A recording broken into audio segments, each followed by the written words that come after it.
Hello, friends. This is Dave Hurwitz, executive editor at ClassicsToday.com. Here with, if I could only choose one work by composer X, it would have to be work Kappa, let's call it. Why not? Composer X is Percy Grainger, and work Kappa is Lincolnshire Posy for band. Oh yeah, one of the coolest pieces ever written for band.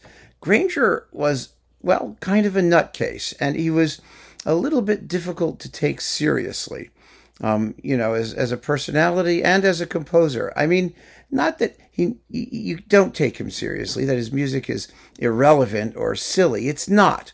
But that what he did was so quirky and so original and so sort of off the wall that you can have a little fun with him, and it doesn't hurt. I mean, I did a review. There's a video. You can have a look at it of his the complete works edition that's ongoing on Chandos. So it was a previous complete edition, and now there's a more complete edition.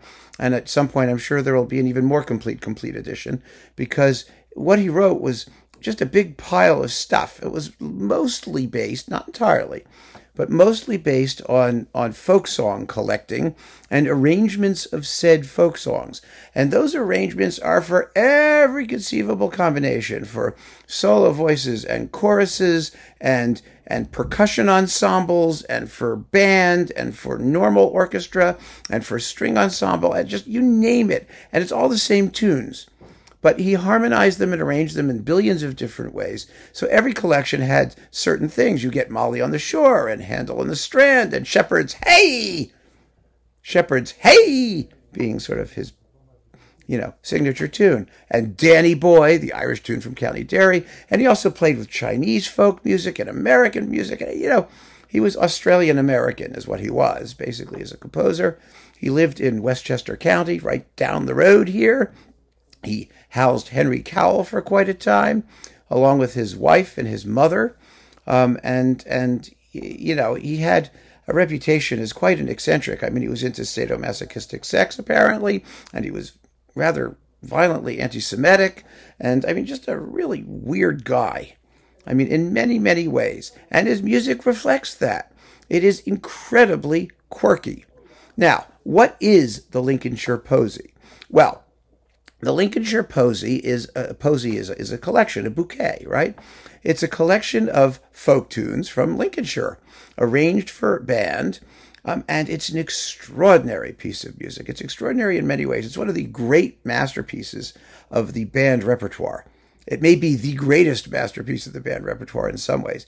It's full of extreme difficulties, especially in terms of rhythmic treatment, because there are passages in free rhythm and things like that. In his way, he was extremely avant-garde, actually, although, of course, because he's dealing with folk music, he was also usually very tonal or even modal.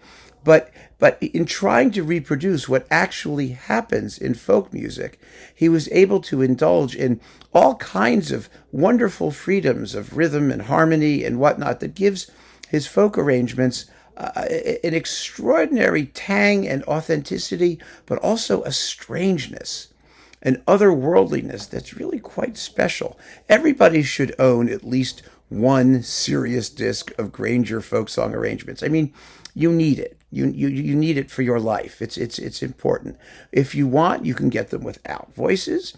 If you don't want, you can get them with voices, or for everything else in between. If you're really a nut, you can get that entire, a couple of tens discs on Chandos in a big box, which also has piano arrangements, and it's just really crazy to keep hearing these versions of the same things over and over again. But his output was huge and extremely varied. He was also a pianist. He made a famous recording of the Grieg Piano Concerto. He was a major Griegist because of Grieg's use of Norwegian folk music, of which he had, for which he had great affection. So, yeah, you have to have some Grainger. And Lincolnshire Posy is the thing.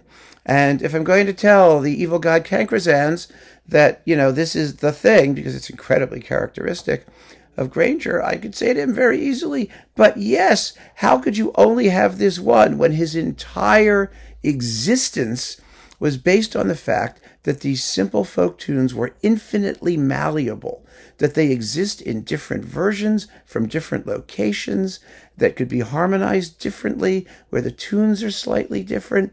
And that's what he did. And in order to really appreciate the folk tradition that he sought to embody in his works, you have to be able to hear all of these different iterations of the same tune. So it's impossible to pick merely one and say, well, that's the only one we're going to have. We're going to get rid of all the rest, because each version is simply a portrait of a specific time and place, but one of many. And it's the many that make listening so much fun. So keep on listening, friends. Friends, thanks so much for joining me. Take care.